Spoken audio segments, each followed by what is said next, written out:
Hello, hi everyone. I'm Sushma Thakur and I'm a law faculty in Chanakya CLAT classes as well as Chanakya Judicial Academy.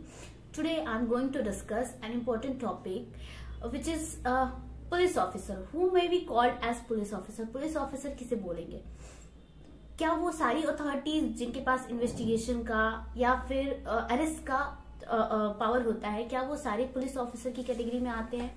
या फिर police authority की category में क्या railway police आती है, क्या arm police आती है, क्या एनडीपीएस अथॉरिटी है, क्या वो उसको पुलिस ऑफिसर की कैटेगरी में हम लोग इंक्लूड कर सकते हैं? सीबीआई, आईबी या फिर एनआईए, क्या ये इन लोगों को हम लोग पुलिस ऑफिसर की कैटेगरी में हम लोग इंक्लूड कर सकते हैं?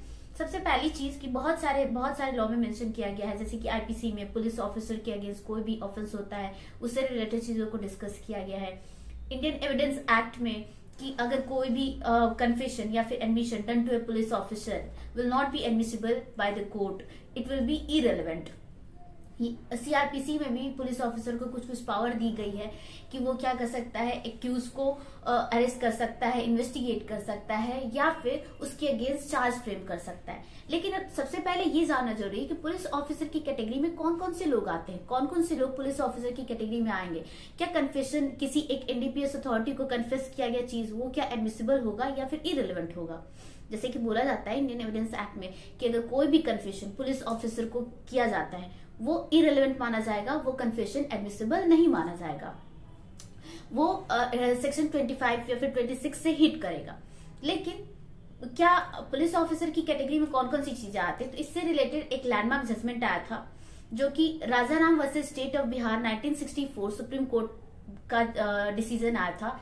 इस जजमेंट में क्लियर किया गया था कि पुलिस अथॉरिटी क्या है, पुलिस अथॉरिटी किसे बोलेंगे। तो इसमें बोला गया कि ट्विन टेस्ट दिया गया, 2 पॉइंट दिए गए कि जो भी अथॉरिटी इस ट्विन टेस्ट को पास करती है वो पुलिस ऑफिसर की कैटेगरी में आती है।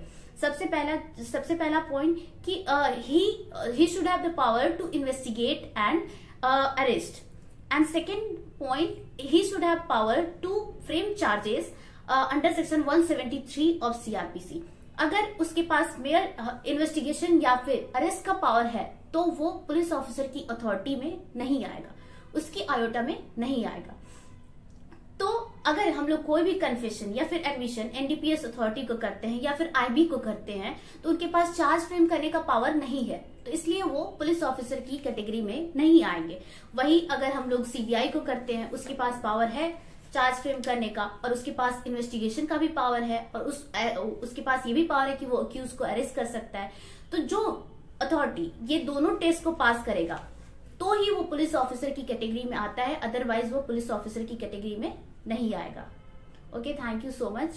आई होप कि पॉइंट क्लियर होगा कि पुलिस ऑफिसर की कैटेगरी में कौन कौन से लोग आते हैं, और आज के बाद से आप लोग कंफ्यूज नहीं करेंगे कि रेलवे पुलिस या फिर आर्म पुलिस वो पुलिस ऑफिसर की कैटेगरी में आते हैं या फिर नहीं आते हैं। पुलिस ऑफिसर की कैटेगरी में, पुलिस अथॉरिटी की कैटेगरी में वही लोग आएंगे जो कि इस दोनों टेस्ट को पास करेंगे जो कि Rajaram versus state of Bihar में बताया गया है। Thank you so much.